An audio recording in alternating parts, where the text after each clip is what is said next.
Next up on the Straight Up R&D Podcast. He's actually a good player in the league. Under contract for millions of dollars. Chauncey Billups, head coach of the Portland Trail Blazers. Under contract for millions of dollars. He actually was a good coach. Notice I said was. I don't know how he could come back. Nah, it's over for him. They didn't officially fire him, but I just don't know how he could come back from this unless he gets cleared of charges. But even so, the stink will still be on him. Mm-hmm.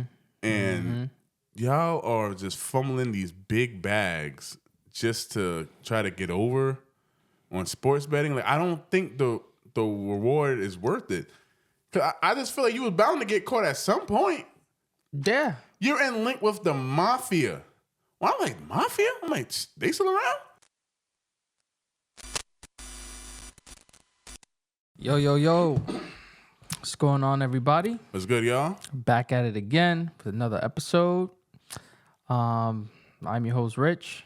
I'm D, Straight Up R&D Podcast. Yes. Back again with another one. This is episode 69.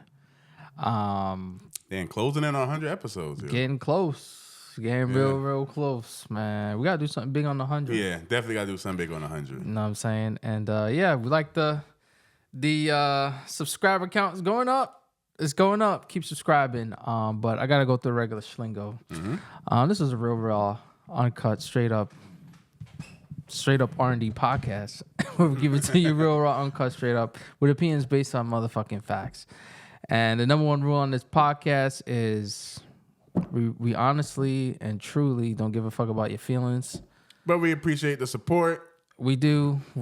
And whether you like it or not, we're going to say what we got to say. So say what the fuck we got to say, what we want to say. However we want to say it, you know.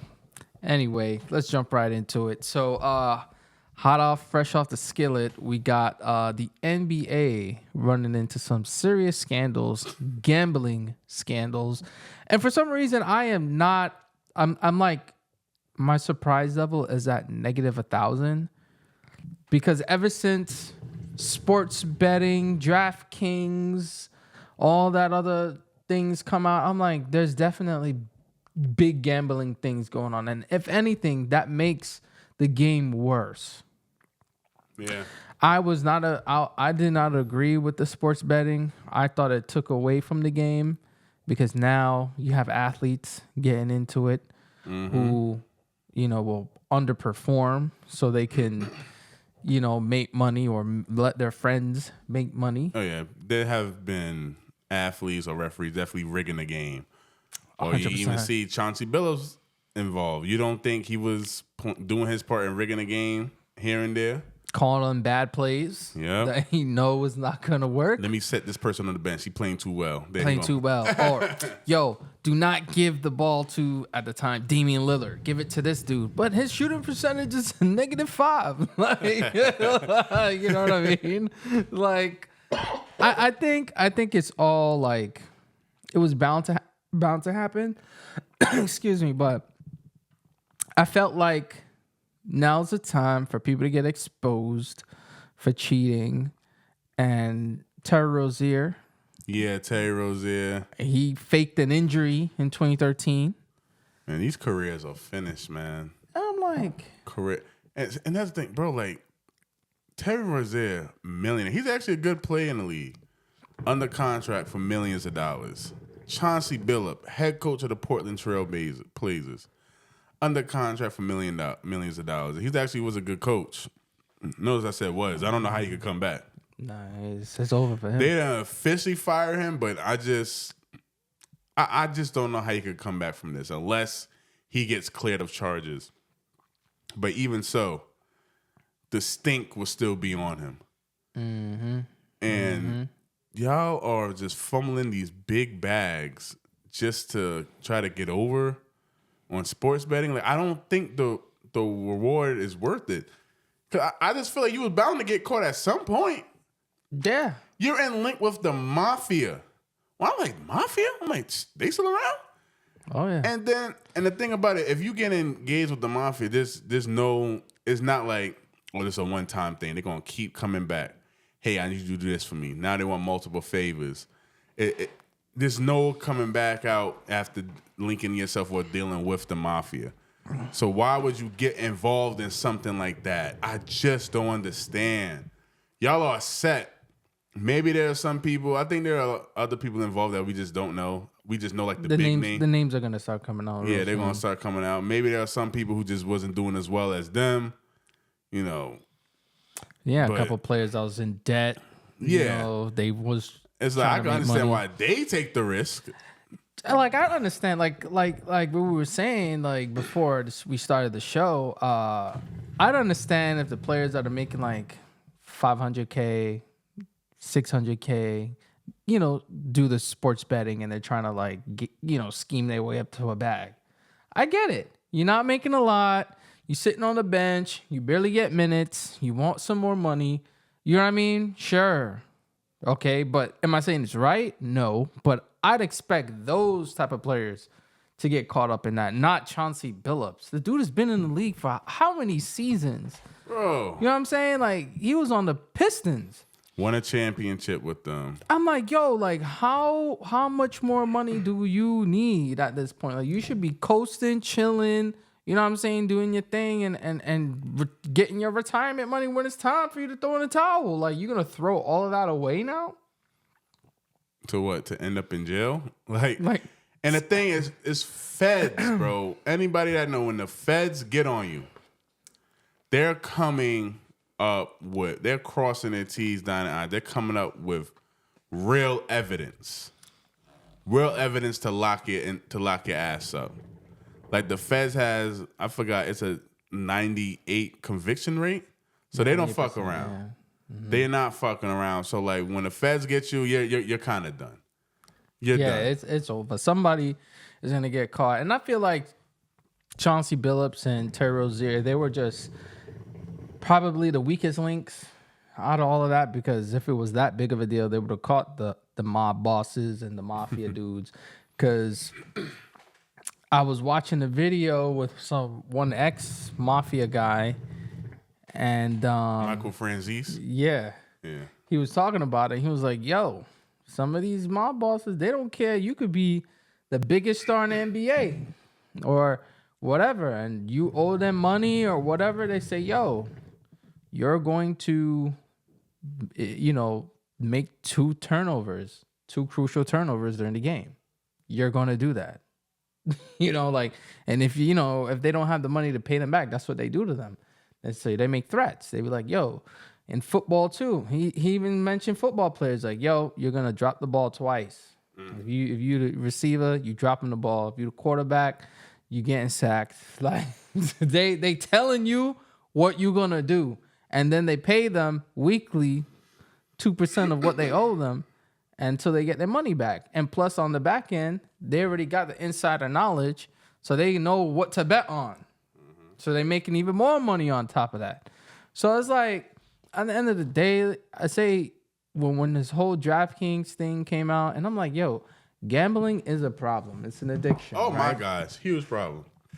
Why make it even easier for people to gamble? A lot they of don't money gotta go in to the casino. They can just open their phone. Boom.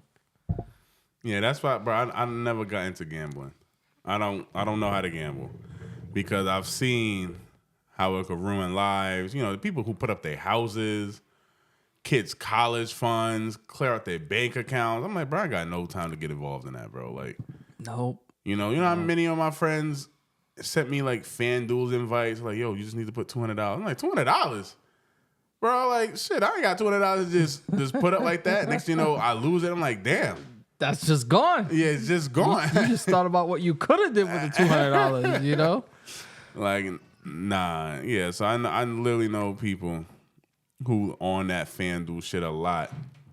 And sometimes they win big, though. But they will go on a streak where they just lose. And you just hoping to get that next big win so you can make up for your losses. And then one big win, you're on this high. You think you can win again, and then you lose it.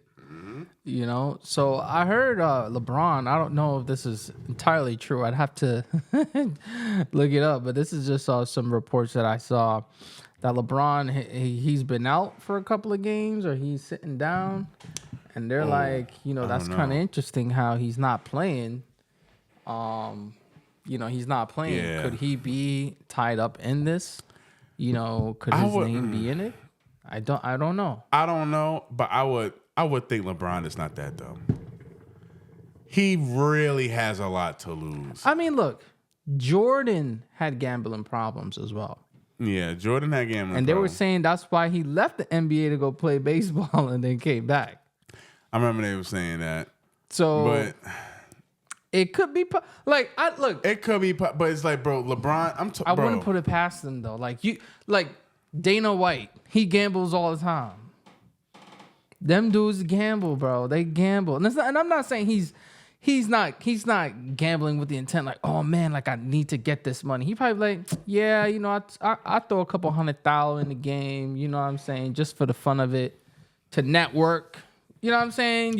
You get into these rooms, you got all different people with all different businesses and stuff. You get in there, you just be like, yeah, play the game, you lose. What is $100,000 to LeBron? You know what I'm saying?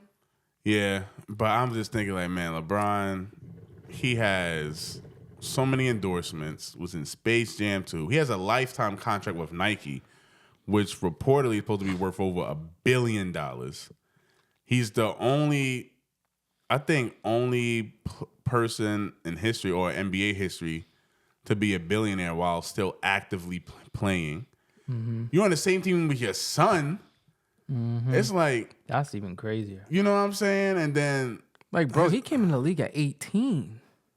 And his other son might make it to the league. His other son committed to Arizona State. I guess he's playing now or about to play. I don't know. But I know he committed to Arizona State. So it's like, there's a lot on the line, bro. So maybe do I put it past him that maybe at some point in his career, like, let me just go to the casino one night and wild out or something? I think maybe every player with large amounts of money probably gambled at some point. But to get involved in something like this, I hope it ain't true. I hope he did it because that would be all time stupid. It's like, come on, bro. But yeah, but if he was, bro, that shit would have blown up like a motherfucker, though. If LeBron ever was involved in that, my goodness, you would see it on non-sports television. Non-sport, he would be the headline for like a month. We would forgot about everybody else who's on it. We wouldn't even care. It would just been like, LeBron? Yeah. But yeah, I mean, it'll be interesting to see how this all unfolds. I mean, like, we know Gilbert Arenas, had to pull up in court and testify a couple months ago. He probably ratted on all of them. Regarding some gambling thing. And it include Russian mafia and mobs and all that. I mean, there's probably some link to that. So we'll see how that really unfolds, because this is a big stain on the NBA, and it looks like the NBA is taking the brunt of it. Yeah. But I know people in NFL cleaning up their tracks.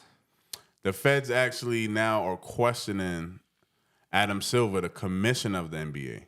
And I get it. It's like, yo, this is happening in your league, under your watch, under, these are your players. You're responsible for these players and the coach. So now they're questioning him. Mm-hmm. And now this is just, the season just started, bro. And I think he was supporting gambling or betting. Probably for the NBA. was. No, he was. He was doing an interview, and he was promoting the gambling for the NBA. Like, like the sports betting and all of that stuff. Mm-hmm. And then a few days later, this comes out, and then people are like, yo, it's not a good look. This is not a good look. So it'll be interesting to see what happens in the next couple of weeks or the next month or two, because, the feds move a little bit slow. When it comes to stuff like that, they try to protect certain names. But yeah. We'll keep you guys posted on what is gonna be happening regarding the NBA. Yeah. Next up, we'll talk about this mayoral race real quick. Just giving an update. Zoran Magdani. He looks like he's the guy. He's gonna be the guy right now. They're urging. I know people behind the scenes are urging Curtis Lewa to drop out, because if he drops out, that's I guess, like the Hail Mary shot for Mondani not to win. I don't think it matters if he drops out or not because they're like, the votes are split in. So whenever votes go to Sliwa, I could just go to Como. That gives him the best chance for Mondani not to win. But I don't see how Mondani doesn't win. I don't think Mondani. I mean, what's his name? Sliwa. He emphatically said he's not dropping out. Yeah, and I believe him. And I believe him too. And I mean, like, go down on your shield. If you lose, you lose. But you ran the race. You tried. Don't quit. You know what I'm saying? Don't be a quitter like Eric Adams, who dropped out and then endorsed Cuomo. Like, I think he got a bag, that bro. was dude. He definitely got a bag from Cuomo for that, bro. Mm-hmm. Definitely got a bag. I'm like, why? Why would you endorse this dude, given this man's past? It's like, is everybody just gonna forget what he did to the nursing home and all that stuff and all them people that end up dying? Because, bro, at this point, it's not even that. It's just everybody versus Mondani now. That's just how they looking at it, bro. They just willing to take Mondani down because Curtis Sliwa, he doesn't have a chance. I don't think New York at this point in time, the way New York is, I don't think they're ready for a Republican mayor. I don't think that's on anybody's mind. I mean, there is a group for it. I mean, I was driving around the other day. Shoot, even in our neighborhood, you got Curtis Sliwa signs up. I seen that. Yeah, got a lot of Curtis Sliwa signs up. And I was in some part of Queens, and I see the Curtis Sliwa signs up. So there is some support, but it's not bigger than But that's Mondani. the thing. I feel like I hear Mondani and Cuomo's name, but I don't see their advertisement on the street. Like, I saw Curtis Sliwa posters, like 3 of them. And I'm like, whoa, like, this is the first ad or anything I've seen while on the street for the mayoral race. Like, I'm like, dang, like, if I didn't know what was going on, I probably would have just voted for him. It's like, oh, I seen this guy's face. Yeah, for real. Honestly. But yeah, no, you're right. Only thing I could just think is just that, at least from Mondani case, he like maybe he felt a little cocky. I got this in the bag. I don't really need to be putting up posters. I only saw one Mondani sign in in their front yard, maybe 1 or 2 of people just having a yard signs up. But I don't really see so much. Well, maybe they out there, but I don't. But I'm driving around, I'm seeing Sliwa a lot more, which I was surprised about. I'm like, all right, he has some real support, but maybe we'll be surprised and it won't be as large of a gap. Yeah. But I still don't see him winning, but maybe it'll be, closer than we all thought. I think if Mondani wins, he'll probably give Sliwa a position. I think. I don't see it, bro. I think maybe he'll do that. Because I feel like when I watch the debates, Sliwa attacks Cuomo more than he attacks. He's an easy Mondani. Target. I think He attacks Cuomo. Like, I'm like, dang, it's just because it's like you Cuomo. can't attack Sliwa for it because he never held a position. Like, there's nothing for him in his past that you can really attack that much. You know what I'm saying? Like, I guess you could talk about his stuff in the Guardian Angels, but like, he's not really a historical politician. But like, Como, there's a lot to attack him on. I think he's an easy target. You know what I mean? So, yeah, everybody's jumping Como. Well, every debate. Jesus, every debate. Everything is just From the primaries. So, but for him to give Sliwa a position, because the way I see it in the Democratic Party, it's like between socialists and traditional Democrats. There's a civil war in that party. And the socialists, I just don't see them teaming up with a Republican. I could probably see like the more corporate traditional Democrats maybe. But, Mondani and AOC and them, Bernie. That's the crew. That's a dream team I don't there. see them saying, you know what, let's get a Republican on our side. That's true. Or for a position. You know what I mean? Like, that's true. Especially with what's going on right now in Congress and the Senate, all that. So, I mean, I'm very interested to see what's gonna unfold when he wins. Like, when he's here, I'm interested to see how New York is going to change. He's saying a lot of stuff, over-promising on a lot of things. And, I would like to see him win. Let's see. I'm not going to vote for the guy, but, if he wins, he ran a good campaign. He speaks eloquently. He does. He's young. Mm-hmm. He has his thoughts in line of what he think he can do, who he can convince. He's got a plan, and he's going to freeze rent. He's going to do this. He's going to do that. I want to see. I know his biggest thing is the housing, which housing is a problem because rent is crazy high. I don't hear Cuomo really saying anything about fixing this rent issue. But I ain't gonna lie, man. Like I really want to know how. It doesn't even matter who it is. How can anybody fix this rent issue? Like, who can realistically afford to live in New York City? Look, the only way I could see somebody fixing rent is if you are registered to rent in New York City and your space has been vacant for more than 60 days, you should get a fine. Okay, but now say for instance, like, all right, we're going to rent it.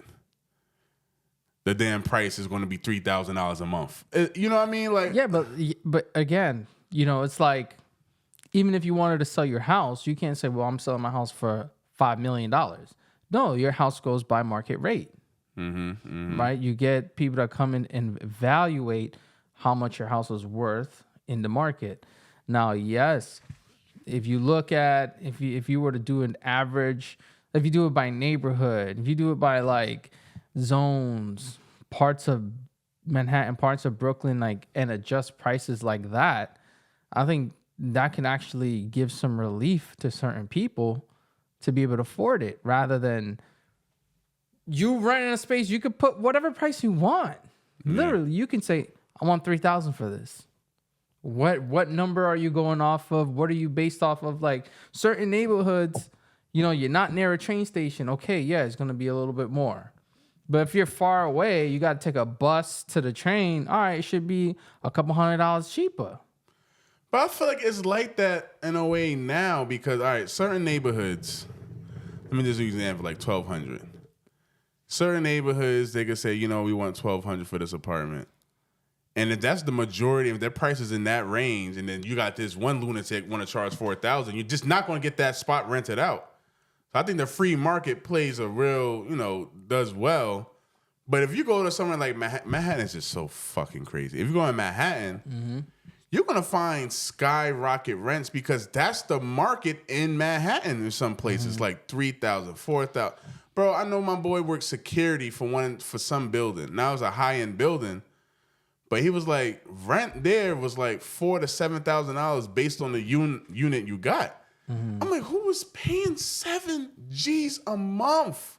That just don't make sense. You know what I mean? So it's just like, even with how is the market is right now in New York, even in the cheaper neighborhoods or whatever, it's still kind of high.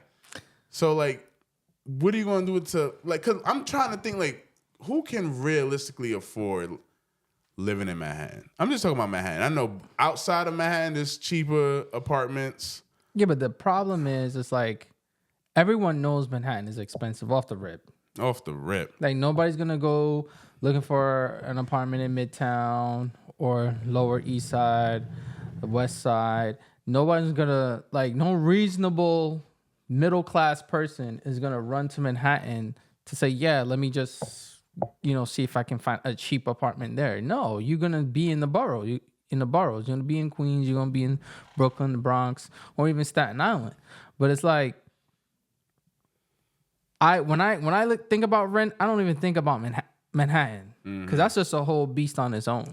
Like, they operate on a different level, and most of the people that live over there, even like you see all these college kids, they 4, 5, 6 bedrooms, splitting rent, 7 different ways, roommates, and this, that, and their space is so tiny you can't even like stretch. Like, they can have that because those are the people that comes from other states, California, Texas, right, Houston. They come live here for the glitz and glam. But like real New Yorkers, I think they're the ones that suffering Like you in Crown Heights, you in East New York, Brownsville. You shouldn't be paying almost $3,000 for a 1-2 bedroom apartment. Though. But see, that's the thing too, though. Is like Brownsville is wild.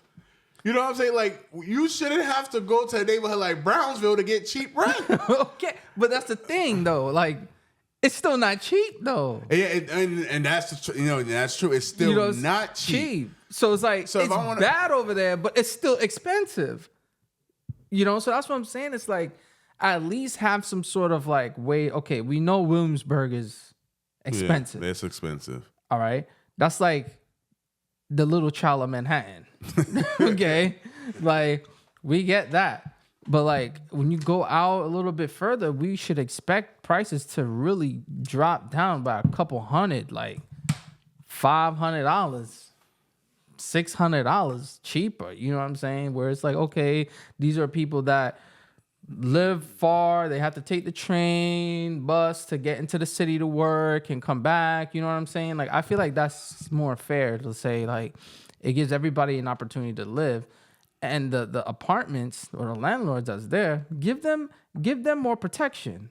I think if you give the landlords more protection, they probably will be more inclined to drop the price.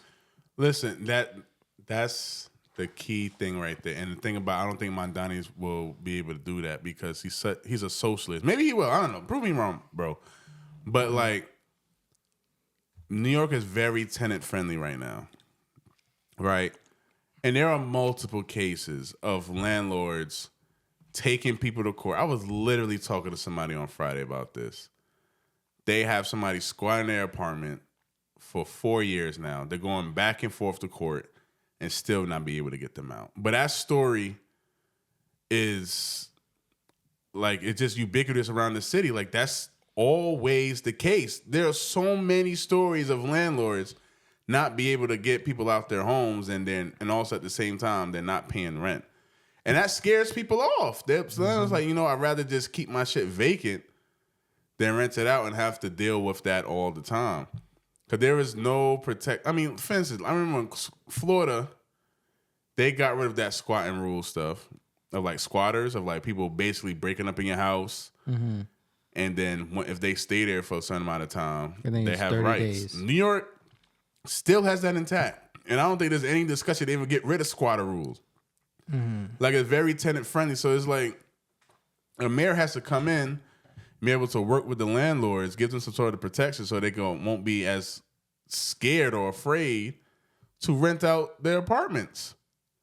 And like, I don't know what they're going to do. Like, I really just don't know. Like, I like the idea too of like, hey, if you're, you have an apartment, maybe some type of tax or maybe some type of fine that you pay because we have a housing problem. Mm-hmm. Yeah, but like, okay, now as of right now, somebody could move in, sign a lease. I'm not paying rent for the next month. Take me to court. Boom. Yes, money you lost right there. And money you lost, and then you could spend years fighting it. But then here's another thing: is like, then you can't get mad at these landlords when they say, "Oh, I want the first 2-3 months up front." Yeah, that's true. You can't get mad. So it's like, again, they have to put some rules in place to protect the landlords, because you want cheaper rent, but then you're giving so much power to the tenants. It's like, yes, I get it. People have financial situations. Look at the government shutdown. Mm-hmm. People not getting paid and what have you. I understand that.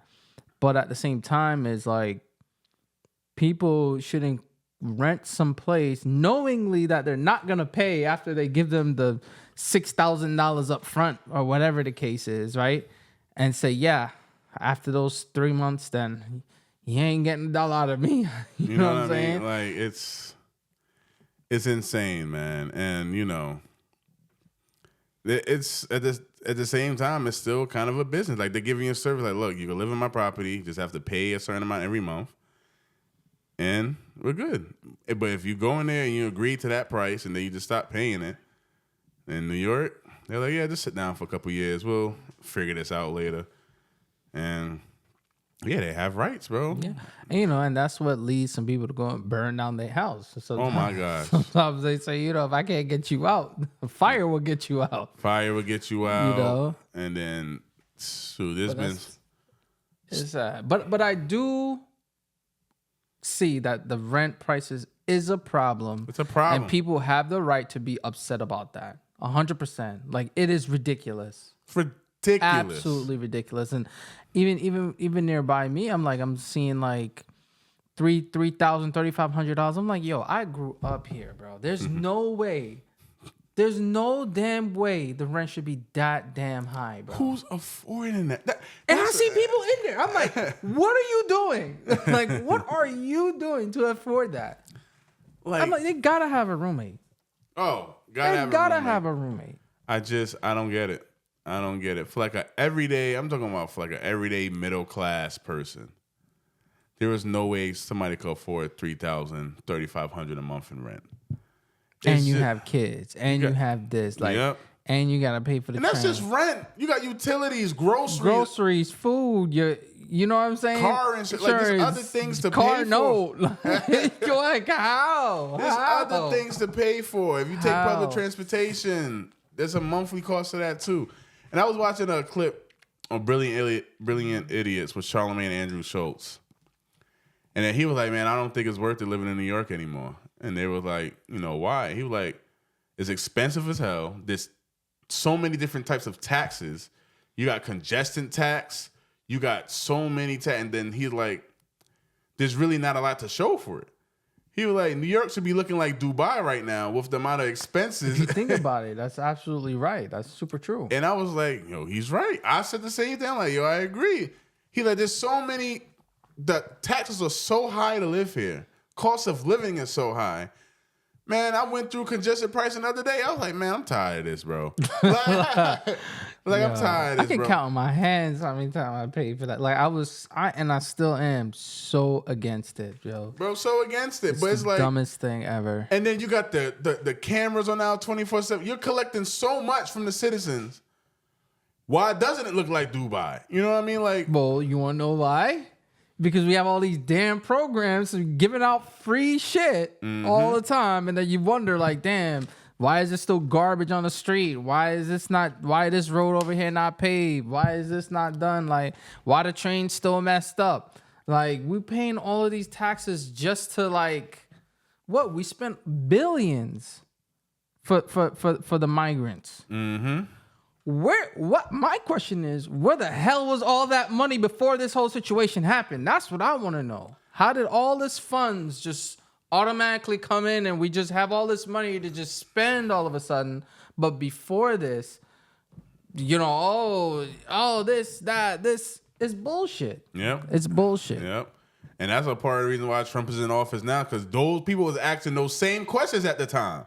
They're like, how that money just magically appear out of nowhere to fund this? You know what I'm saying? Like, look at Chicago. How all that money just got approved to just fund, giving them housing, loans, food, cars. Like, they was living life, man, living life. So, yes. So it's a damn shame. It's a freaking New York, man, and I kind of agree. It's almost doesn't even make sense to live here no more. It's like, for like an average person, like, why come here? like why come here? Unless, like, the only reason I can see somebody moving here if they have like a career opportunity, like, your job say, hey, you have to relocate to New York for a bit. Because I think the last couple of conversations at my job were people who say they just came to New York because, like, hey, I just had to move here. But for somebody to say, I just want to move to New York, like, why? Why would you want to pay all this high ass bills? Why would you want to pay this high rent? Why would you want to live in a box? Like, it's like, why would you want to do that? Yo, I know some people that's living in an apartment with 7 people in it. That's insane. And I'm talking about 7 families, like grown adults, maybe a wife, a kid, or just a husband and a wife, like 7. That's insane. They put up the bread. They put up the bread to stay in there. You know what I'm saying? Like, nobody should be living like that. There's so much, and that's the thing that bothers me the most is there's so much vacant apartments I don't believe there's a housing crisis. It's a rent crisis. That's the problem. Lower the damn rent, and more people can live inside it. And inside. I don't understand. I don't get it. That's so uncomfortable, bro. But it may be more levels to it to say, all right, these newly built houses, the interest rate on it is high. I was gonna say that too. Yeah, the mortgages on those on homes are high, so it's like you lower the rent, they're not gonna be able to pay it. I get that. Then you have the taxes, property taxes increase.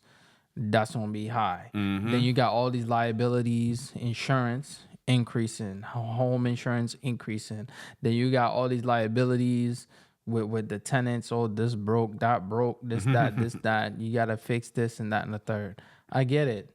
It's expensive, but it's like it's levels to all of this shit, but something gotta give. Something gotta give. Something gotta give. So we'll see how Mondani attacks and try to fix the problem. Let's see if he's able to fix it.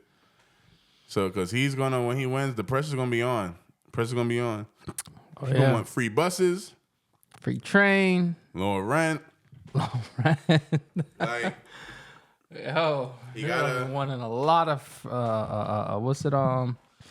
city-owned grocery stores. We need that. That's a lot of promises, man. A lot of promises. I think he's only gonna get one thing done, but the rest is just fluff. So out in Florida, which is something that I find kind of interesting, they passed a law that banned cell phones in schools. So this is a new Florida law, House Bill 1105, prohibits cell phone use for elementary and middle school students for the entire day. All right, from the first to the last bell. So as soon as they get outside or they're done with the class, at the end of the day, they can use their phones. What do you think about that? All right, so in my high school, we weren't allowed cell phones. So it's either you left your cell phone at home, which I did, because I also had football practice afterwards, or there was a corner store people would go to in the morning. At the time, it was $1. They give you a ticket, give them $1, you leave your phone. Or I guess if you walk into school with it, you got to leave in the principal's office and pick it up afterwards. Or no, I think your parent has to come pick it up. It was one of those. Whoa, that's OD. I think it was one of those. Unless, the parent kind of called the principal, was like, hey, let my child just leave it in the office and he or she come pick it up. Now, the reason why they did that, because I went to school in the hood. I had metal detectors and all that shit going through. And they didn't want, say for instance, if a fight kind of breaks out, they didn't want the students to be able to call their homies up to the school like, yo, come up to the school, blah, blah, blah. That was one of the reasons the security guards told me. And I'm like, yeah, but these hooligans running around here, I get it. And also, I guess they didn't want the kids to be distracted during class of like, going on social media, texting and stuff like that. And in my school, it turned out fine. There weren't like any major issues that happened when I was there for 4 years. You just kind of get used to it. And then, because like I said, majority of the children, they just got their phones right after school. Now, the only thing that's kind of mess up about it, because I just keep thinking now from a parent's perspective, like what if emergency happens and I need to get in contact with my child? I can't. And I guess you can call the school and the school will locate the child and then you could talk to them through there. But what if there are some kids who just leave their phone at home and then you can't talk to your child until they get home at whatever time that is? You know what I mean? So like I can see like how it could be from a safety perspective, like, man, I want my child to have their phone just in case something happens, I need to get in contact with them. Like if I know school's in at 2:00, okay, I'm expecting a call around 2:05. I could call my child to see, all right, you on your way home from school? Cool. That's the main thing I kind of have a problem with it. But the only reason I think they probably made this law, maybe kids, we live in a generation, kids are just glued to their damn phones. So they're probably using it in classroom all the time, on social media. I can even see an instance where they're probably using their phones to cheat on tests and stuff like that.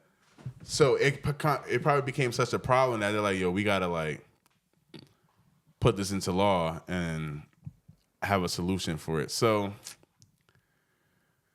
I don't have a problem with it for real, only because based off of my experience, I mean, I don't want to say I don't have a problem with it. I think it's something that you can get used to. And shoot, like they could be fine without their cell phones for a little bit. You're there to get education. I'll feel a lot better if they could bring their cell phones into school and then, drop it off in the principal office or something like that and then get it when school is done. I'll feel fine with that. Mm-hmm. You know what I mean? I will feel fine with that. And then, again, if your child is at school, you could call the school. They could locate the child. And that would be fine. But I could definitely see a problem of children using it during school hours. And just how much, that could cause a problem. So if they allow the children to walk in the building with the phone and say, like, hey, it's in the principal's office, pick it up after school or something, then I don't see a problem. I mean, I agree with this bill, because I just think about when I was growing up. I mean, I didn't think of using my cell phone. Like, you know what I'm saying? When we was growing up, we had in high school, sure, I had my phone. Like at that time, we were more, technology was advanced. It wasn't like how it is now. Yeah, it wasn't like how it is now. Back then you had AIM, BBM, all that. Like, like we were texting, like that. And then you had your little Facebook, MySpace stuff, but, it wasn't like a big thing.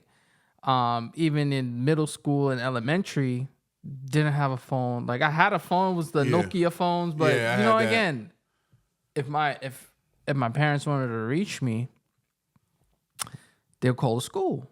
Right. There's been cases where the teacher gets a call, there's a phone box inside the classroom. They'll go answer the phone. Oh, hey, you need to go to the front office.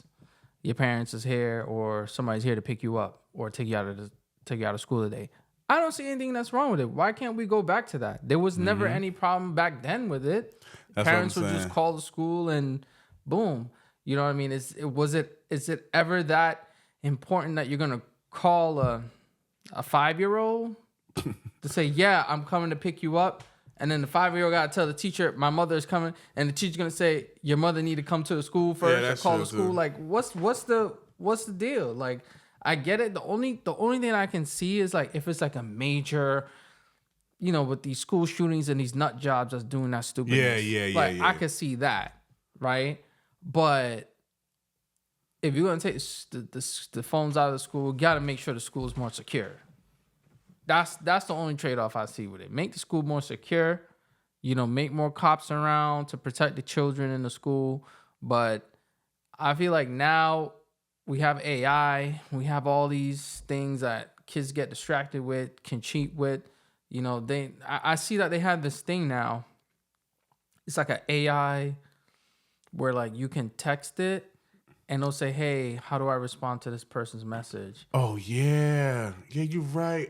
I forgot about the chat GBTs and stuff they got now. Yeah, they have a whole nother level. Like, and it's free, chat GBT is free. It's free. So it ain't like back in the day. Is on a whole nother wave now. Level now, bro. So I really think it gives these kids a lot of heavy reliance on these AI programs, the internet, cheating, and just not learning. Like, I feel like this generation of elementary, even high school kids that's in now, it's like they're gonna be less innovative, less creative, less because they're relying on these AI models to tell them what to do or how to do something, right? And the AI needs a human to learn from. right? And we're heading in a world where, damn, like they're saying AI is gonna be sentient and be a person itself at some point, Yeah. But I think it's a good move. It kind of brings things back to how they were back in the day. Have kids focus more and can actually engage and talk with other kids. That's true too. Be more social. Look, everything's on the internet. When I saw somebody using that app to respond to a message, I'm like, what? People forgot how to talk now. I'm like, whoa, you serious? But yeah, it's legit. Nah. Legit. Cause I'm thinking about my time in high school, like, bro, like we were fine. Like there were no none of the kids, none of us complained about, damn, I wish I had my phone. Like we were all talking to each other. We was in school learning, like it was okay. And then after school, they went pick up their phones and boom, that was it. Mm-hmm. But during school hours, there's really no reason for you to even be on your phone. Like, and again, yeah, you're right. Like the way phones are being used now to how it was when we were in high school, completely different. Back then, it was really just communication. Like call, text, that was really it. We weren't really using it for social media.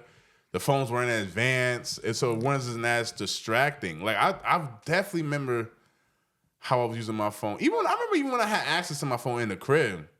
I'm like, man, where the fuck my phone at? Like, yeah, you really didn't use your phone. Yeah, your phone just sat there, like, and you was playing the game. You was outside. I was outside playing ball, playing freeze tag, manhunt, all of that. Mm-hmm. Like, I think this kind of engages kids with each other more, like to make friends, to be a child and get off the damn internet. Yeah. So I would say, the only thing, like I said, safety. Safety was the only thing. Is like, I was like, you got. Unless they could say, yo, these are the phones that are allowed in school, which is the Nokia or the Rozier flip phones.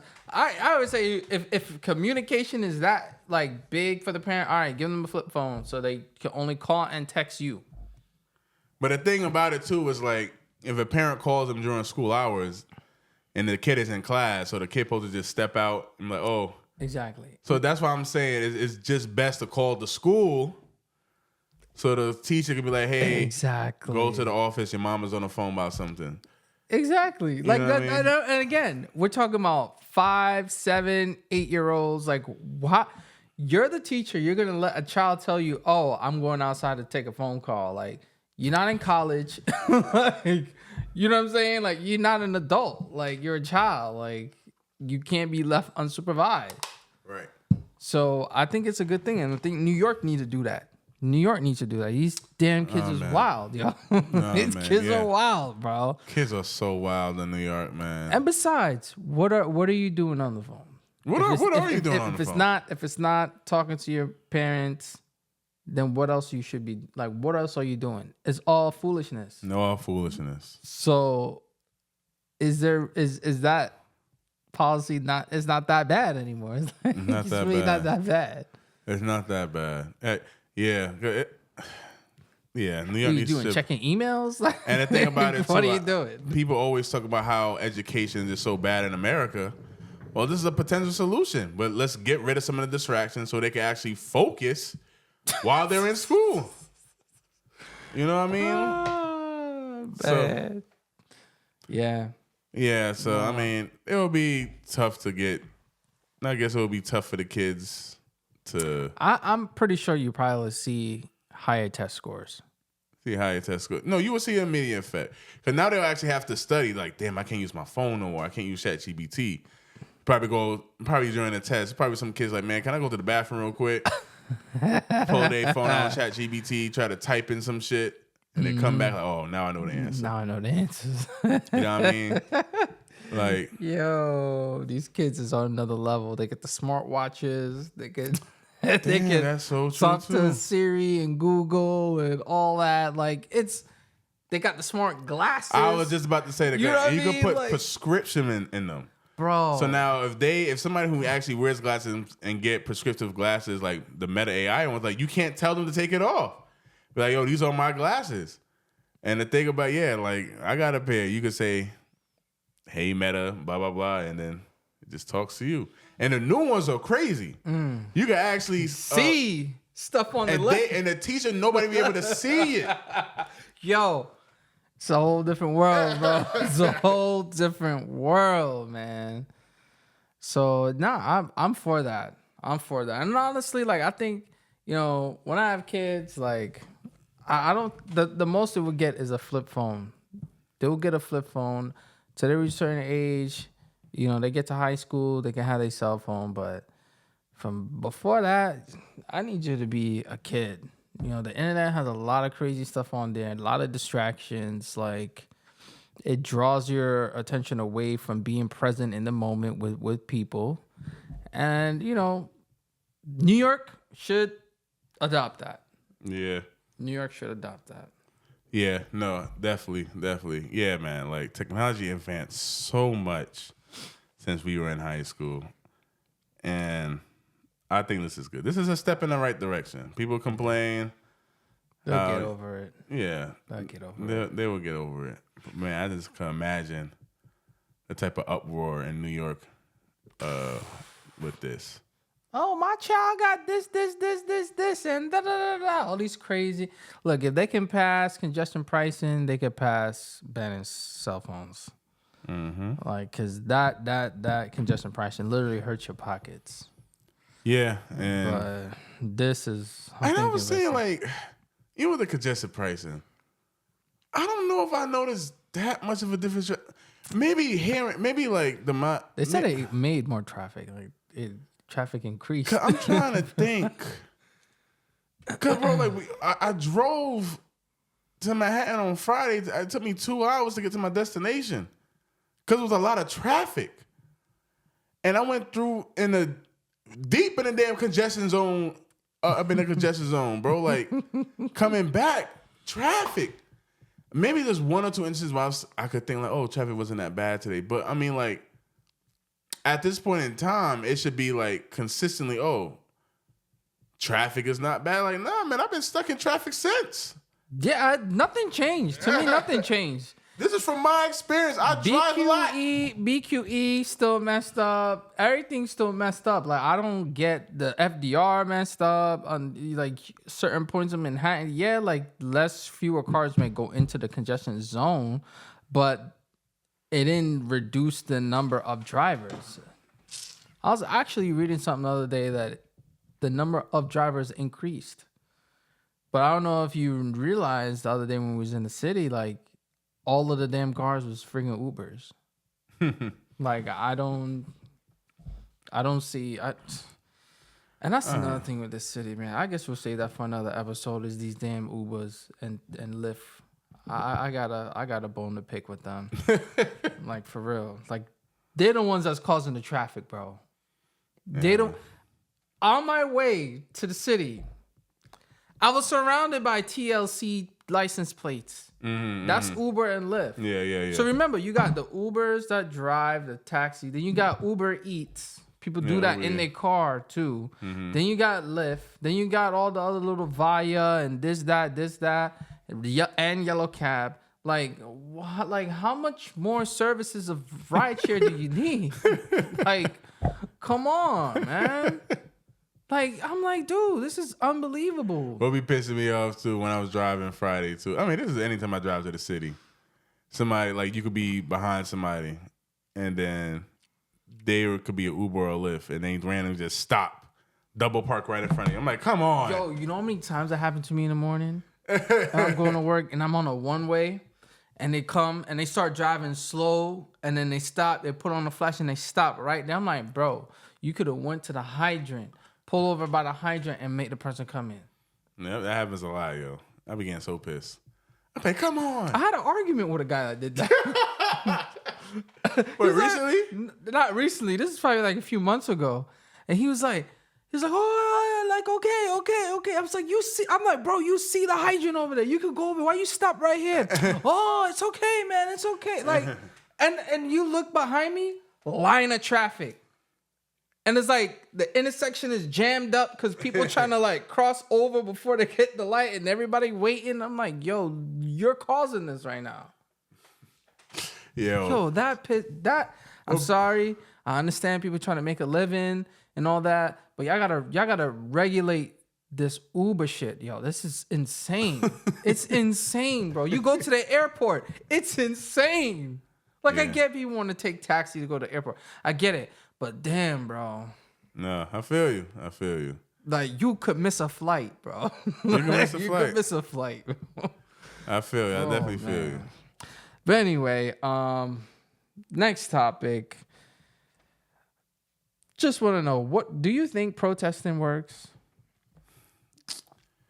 It's all depending on what you're protesting on, why you're protesting. But we're talking about in the current political climate, no. Because like the most recent No Kings protest is just, what do you hope to accomplish? Trump is still going to be president.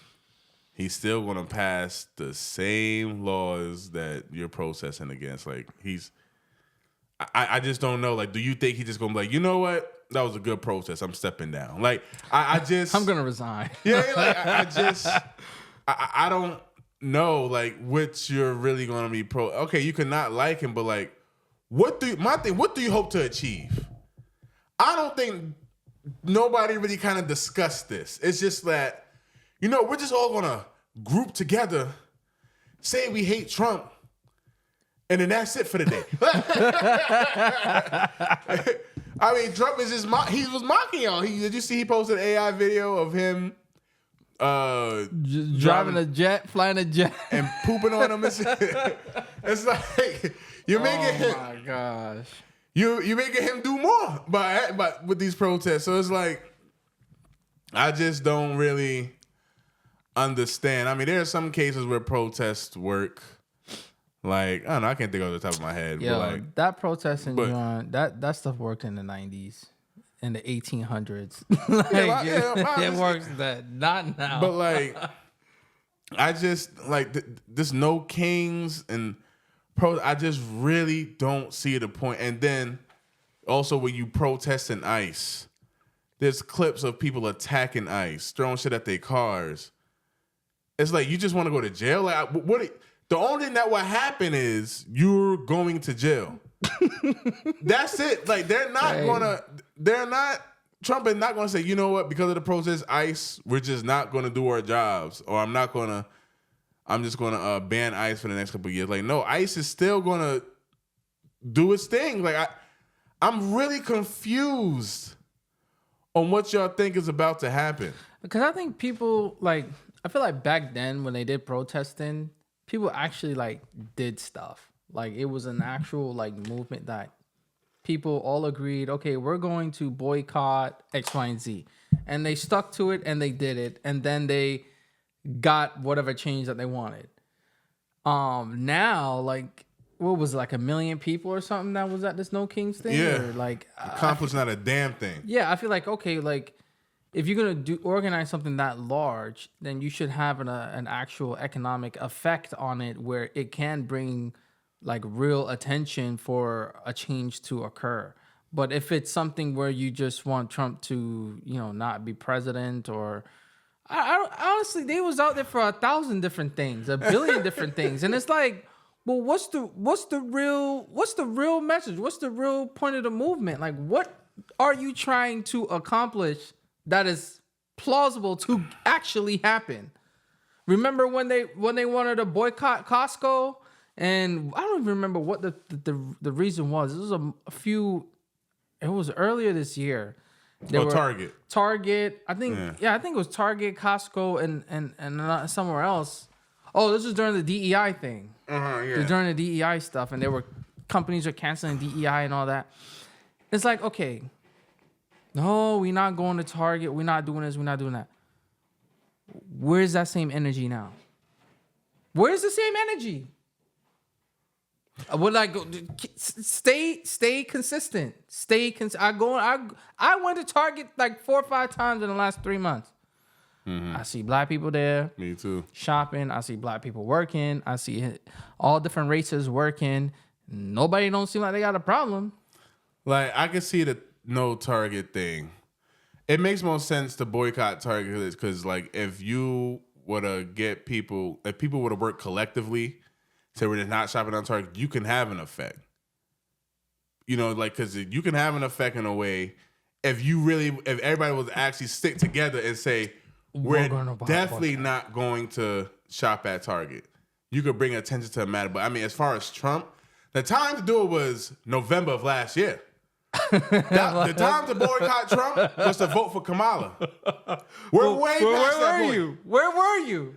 We're past that point. No, because on this podcast, we showed you guys the numbers. And it really didn't seem like y'all did anything about it. Now y'all want to come up and complain? It's like what are we doing here? Yo, this shows how hypocritical some people are. They want to sit on their laurels during the election and the man win. Then now we go to the facts. We go to the numbers. Sweeping victory. All the swing states is his. What? Electoral vote and popular vote. What can you tell me now? Going and marching with 1 million people is not doing. Where was the 1 million people before when it was election time, like you said? And the thing about it too, though, bro, there are people saying like, "Hey, we're losing democracy," or like, but if this man was elected again, won the popular vote, won electoral college, swept every swing state, and if he was elected to do these things you don't like, isn't in a way you're against democracy because America has come together and said this is who we want as president and we want everything you campaign on to be implemented. Now you don't like it, but people that you may know voted for Trump and they like it. I'm like, it's like, come on, like I feel like y'all just a certain section of America that people just don't really give a damn about because I mean like. He was elected to do these things.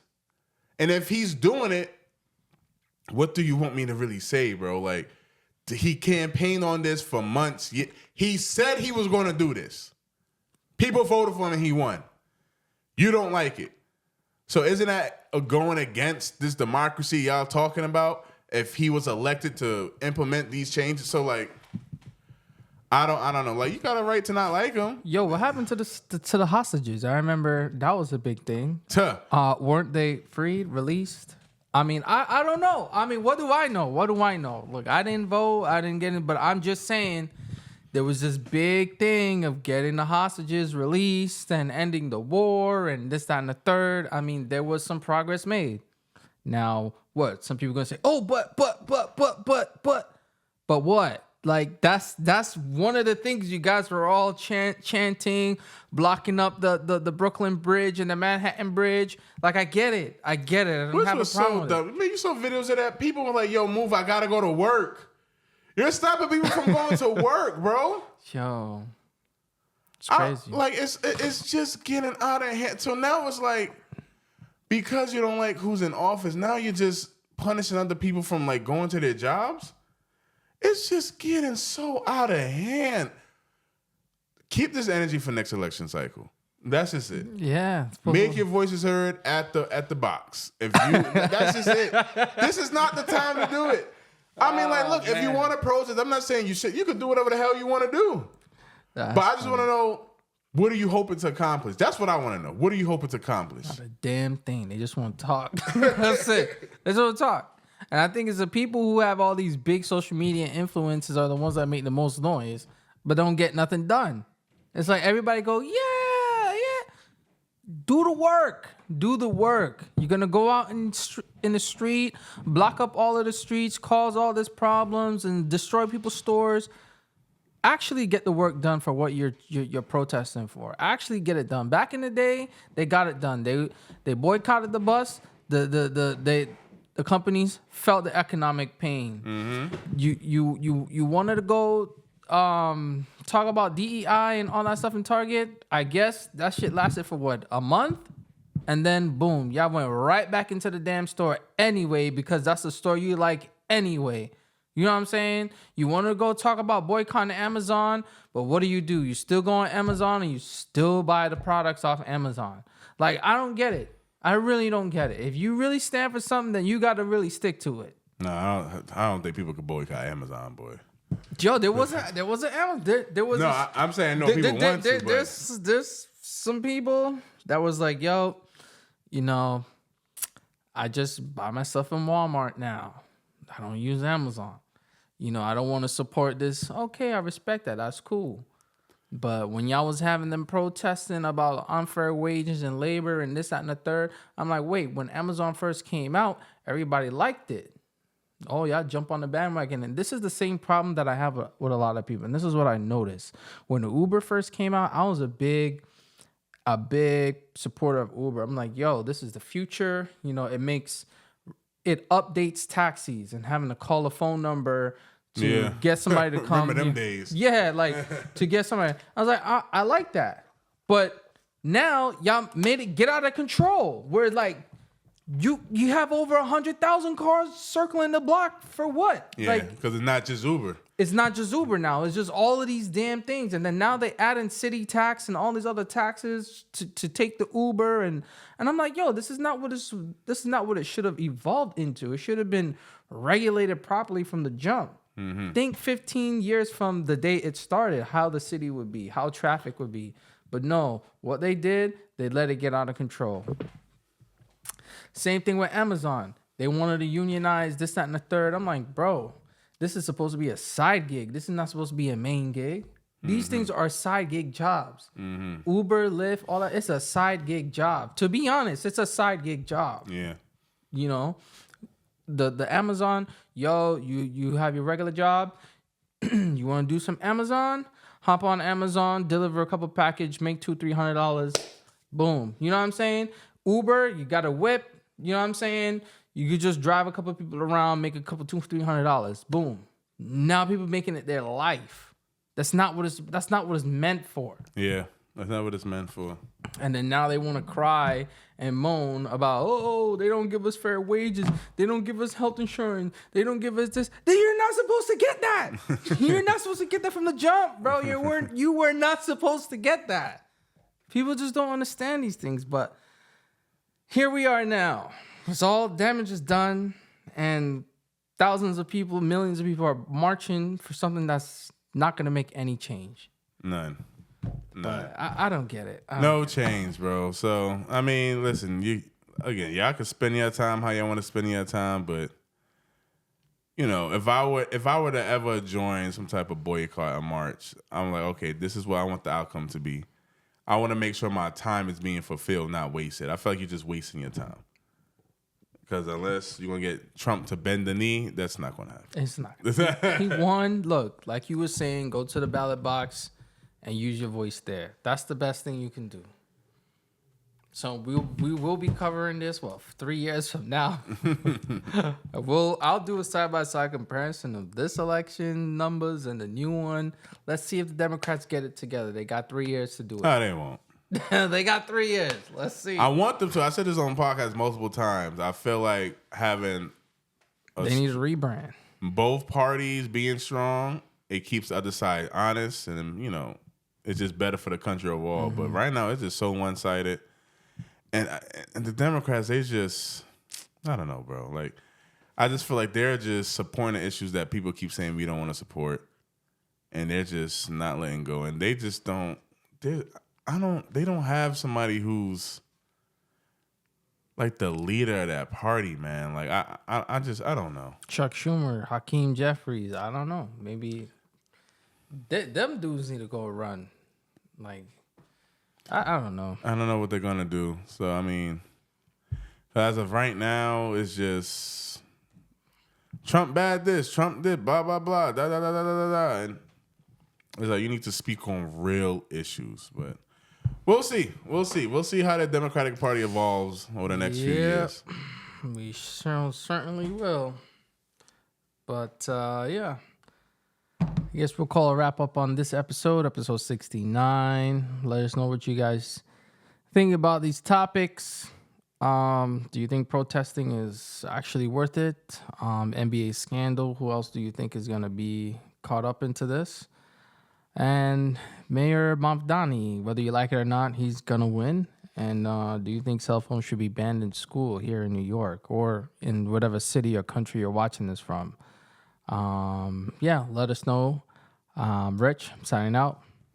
D signing out. See you guys in the next one. Deuces. Later, y'all.